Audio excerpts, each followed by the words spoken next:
আমরা তো ডিম অনেক রকম করে খেয়েছি, তো এভাবে একদিন হলেও মানে এই ডিমের রেসিপিটা আপনারা বাসায় বানাতে পারেন। আর এটা অল্প দিয়ে আপনি অনেকগুলো ভাত খেতে পারবেন। আসসালামু আলাইকুম সবাইকে। আর ডিমের এই ঝাল ঝাল রেসিপিটা খেতে এত মজার হয়। এখানে দেখেন ডিমের এই রেসিপিটা করার জন্য 2টা ডিম দিলাম। আর এই 2টা ডিম দিয়ে আপনারা 3 থেকে 4 জনের মতো খেতে পারবেন এই রেসিপিটা। তারপর হচ্ছে কিছুটা পুঁই শাকের পাতা দিলাম, আর হলুদের গুঁড়া দিলাম, মরিচের গুঁড়া দিলাম, আর এখন এই যে কিছুটা ধনে গুঁড়া দিলাম, তারপর হচ্ছে স্বাদ মতো লবণ দিলাম। আর এগুলাকে ভালো করে মিশিয়ে নিতে হবে। আর বাচ্চারা তো পুঁই শাক এমনি খেতে চায় না, আর তাদেরকে মানে ঝাল কম দিয়ে এরকম একটা রেসিপি আপনারা বাসায় করে দিতে পারেন। আর ডিমটাকে হচ্ছে আমরা যে ডিম ভাজি করি সেরকম করে এটা ভেজে নিতে হবে। আর এভাবে মানে রান্না করলে দেখবেন যে পুঁই শাকের যে একটা গন্ধ থাকে সেটা একদমই লাগবে না। আর এভাবে মানে বড় থেকে ছোট সবাই কিন্তু খেয়ে অনেক প্রশংসা করবে।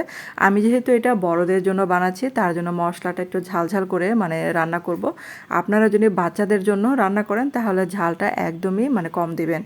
আর ডিমগুলো ভাজা হয়ে গেছে, তো এগুলো এখন এই যে কেটে নিচ্ছি।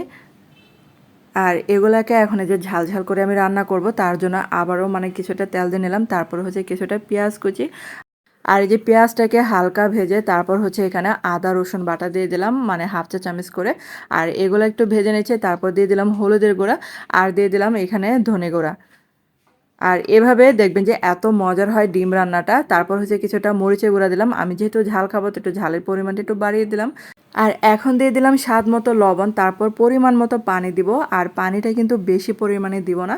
তারপর হচ্ছে গরম মশলা গুঁড়া দিয়ে দিলাম, আর দিলাম ভাজা জিরা গুঁড়া। আর এই মশলাটা আমি মাখা মাখা করব, তার জন্য এই জন্য পানির পরিমাণটা কমিয়ে দিলাম। আর এখন হচ্ছে ভাজা ডিমগুলো দিয়ে দিচ্ছে। আর এভাবে রান্না করলে দেখবেন যে সেদিন আর মাছ মাংস রান্না করা লাগবে না, এটা দিয়ে আপনি অনেকগুলো ভাত খেতে পারবেন। তারপর হচ্ছে কাঁচামরিচ দিয়ে দিলাম, আস্ত কাঁচামরিচ। আর এই ডিম রান্না দিয়ে আপনি অনেকগুলো ভাত খেতে পারবেন।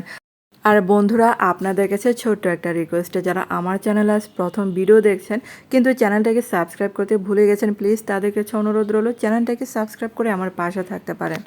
আর এই যে দেখেন মশলাটা একদম মাখা মাখা হয়ে গেছে। আর এটা কিন্তু হয়ে গেছে, তো চুলাটা এখন বন্ধ করে দিলাম। আর এই যে দেখেন মজার ডিম রান্নাটা, তো আপনাদের কাছে কেমন লেগেছে আর অবশ্যই আমাকে কমেন্ট করে জানাতে পারেন। এটা খেতে এত মজার, আর যারা যারা খেয়েছেন এভাবে তারা আমাকে জানাতে পারেন। আর এই 2টা ডিম দিয়ে 3 থেকে 4 জনের মতো খেতে পারবেন অনায়াসে। আর আমি তো এই যে গরম গরম ভাতের সাথে বসে পড়লাম খাওয়ার জন্য। আর এক পিস দিয়ে দেখেন অনেকগুলো ভাত খাওয়া যায়। আর আমার কাছে ঝটপট ডিমের এই রেসিপিটা রান্না করতেও অনেক ভালো লাগে।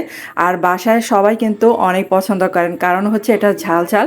এক টুকরা দিয়ে যেহেতু অনেকগুলো ভাত খাওয়া যায়, মাঝে মধ্যে রান্না করতে হয়।